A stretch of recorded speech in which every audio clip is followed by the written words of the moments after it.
If you've been trying to beat Antonio on chess.com and he keeps shutting you down, you are definitely not alone. Antonio is one of those bots that feels easy at first and then suddenly plays like a real opponent who knows how to punish every mistake. In this video, I'm going to show you a simple, practical way to beat Antonio more consistently using the exact strategy from the guide. Avoid the Sicilian, play quiet openings, and aim for an endgame where Antonio is much more likely to crack. If this tutorial helps, make sure to hit the like button and subscribe for more step-by-step guides just like this. Alright, let's get into it. First, understand why Antonio is difficult. Antonio is around 1,500 strength, which means he is much stronger than the beginner bots that just hang pieces for free. He does not usually lose because of one giant blunder in the opening. Instead, he plays a disciplined, positional style and waits for you to get impatient. That means the biggest mistake you can make is rushing. If you want to beat Antonio, you need to think long game, not quick attack. The first rule is to avoid the Sicilian defense. If you're playing as white and you open with 1 e4, Antonio can be very comfortable against sharp, theory-heavy lines. The Sicilian often turns into complex tactical positions where one mistake can get you crushed. Unless you already know the theory well, this is not the easiest route.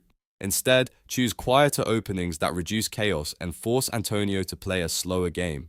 A very strong option as white is the London system. The London is simple, solid, and easy to remember. You develop your bishop early, support your center, castle safely, and keep your position organized. This kind of setup is perfect because it removes a lot of tactical tricks Antonio wants to use. When the position becomes closed and strategic, Antonio is more likely to make small but costly mistakes later.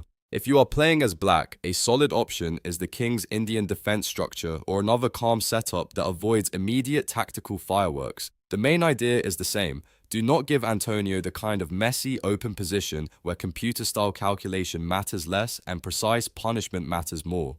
You want a position where he has to plan long-term. Next, focus on developing all your pieces cleanly. Don't move the same piece over and over in the opening. Don't grab pawns unless the capture is safe. Don't launch random attacks before you are ready.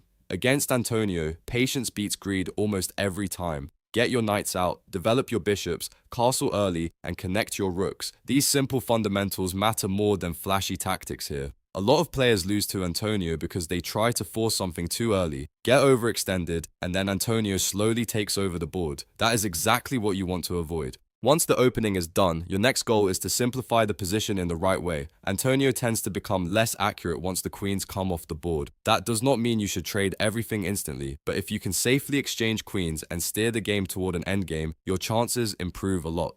Antonio's accuracy drops in endgames, especially rook and pawn endings, where even strong bots sometimes make practical mistakes. Look for chances to trade queens when your king is safe and your pieces are active.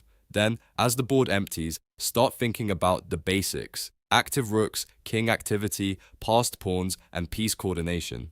In many games, Antonio will make a one-move blunder after move 40, especially with rooks or pawns.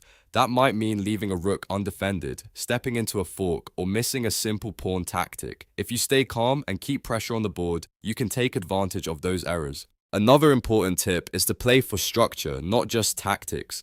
Antonio is especially uncomfortable in positions where there is a slow squeeze, a closed center, and multiple small weaknesses. So instead of going all in on a wild attack, try to create long-term targets, put pressure on weak pawns, improve your worst piece, and slowly restrict his options. The more limited that Antonio's pieces become, the more likely he is to slip.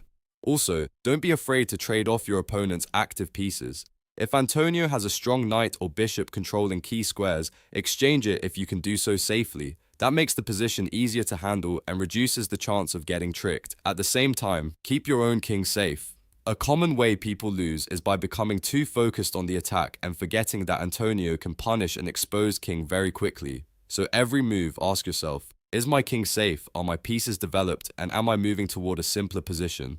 If you keep those three ideas in mind, your results should improve fast. Let's put it all together. To beat Antonio, play a quiet, solid opening like the London system. Avoid entering sharp Sicilian theory unless you know it well. Develop calmly, trade queens when it's safe, and aim for an endgame where his accuracy tends to fall off. Most importantly, stay patient.